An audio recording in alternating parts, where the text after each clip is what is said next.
कोलकाता से आया हुआ एक स्वर्ण व्यापारी छपरा में सोने की डिलीवरी देता है, कैश में पेमेंट लेता है और वापस रात के वक्त ही वो मुजफ्फरपुर की तरफ निकल जाता है। रास्ते में मकेर थाना ने उसको हाथ दिया, वो भी निश्चिंत होके कि सामने तो पुलिस है, कोई दिक्कत की बात नहीं है, कार रोक देता है। लेकिन उसके बाद जो कुछ होता है जब मैं आपको बताऊंगा तो आपके भी होश उड़ जाएंगे, आपका भी पुलिस से भरोसा उठ जाएगा और आप भी ये विचार करने लगिएगा कि भाई साहब जब रक्षक ही भक्षक बन जाए तो फिर बाकियों की क्या बात की जाए।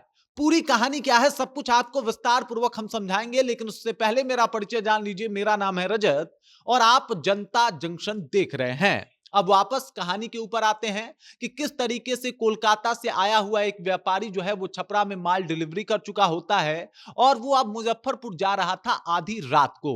रास्ते में मकेर थाना ने उसको हाथ दिया, उसके कार को रोक दिया और उसकी तलाशी शुरू होती है। तलाशी जब ली जाती है तो उसके पास कुछ सोने के गहने और इसके साथ ही साथ 35 लाख रुपए कैश जो है वो बरामद होते हैं। उस व्यापारी को लगता है कि सब कुछ ठीक है, क्योंकि ये तो एक पुलिस है, पुलिस तलाशी लेगी, मैं सब कुछ बताऊंगा और फिर वो मुझे जाने देगी। पुलिस को देख के उसको भी बल मिल रहा होता है कि चलिए भाई साहब, रात में भी चौकन्नी चेकिंग जो है वो चल रही है, मुझे घबराने की अब जरूरत नहीं है, मैं आराम से मुजफ्फरपुर जा सकता हूं। लेकिन मामला इतना सीधा हो नहीं पाता जितना सीधा वो सोच रहा होता है। दरअसल मकेर थाना प्रभारी जो है उससे लगातार पूछताछ शुरू कर देते हैं कि ये पैसा तुम्हारे पास कहां से आया। उसके बाद पूछताछ के दौरान जो है उसे हड़काया जाता है, उसके साथ जो है मारपीट करनी शुरू की जाती है कि तू कहीं से लेके आ रहा है और उसके बाद उसके 35 लाख रुपए जो है वो जब्त कर लिए जाते हैं पुलिस के द्वारा।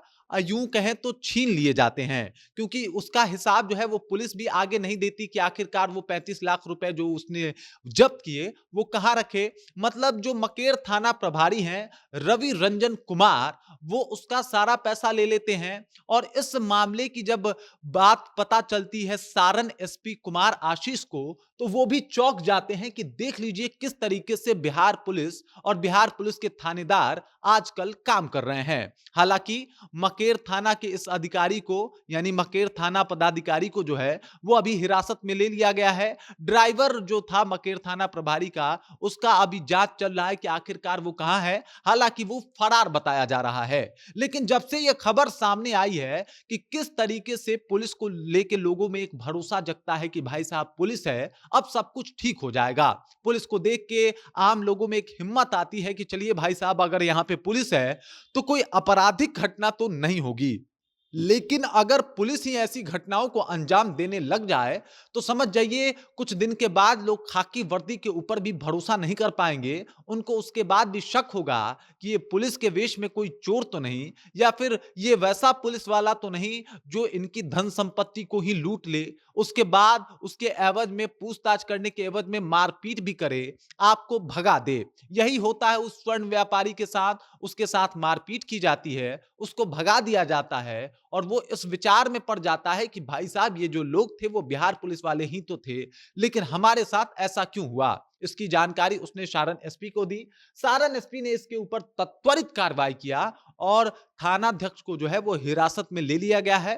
पूछताछ जो है वो चल रहा है। हालांकि कुमार आशीष ने इसके ऊपर अभी कोई ऑफिशियली बयान नहीं दिया है, लेकिन जब से यह मामला सामने आया है लोगों के मन में बिहार पुलिस को लेके भारी असंतोष का भाव जो है वो उत्पन्न हो रहा है कि जिस बिहार पुलिस पे हम लोग भरोसा करते हैं, हमें लगता है कि अगर कुछ भी गड़बड़ होगा तो बिहार पुलिस जो है वो देख लेगी।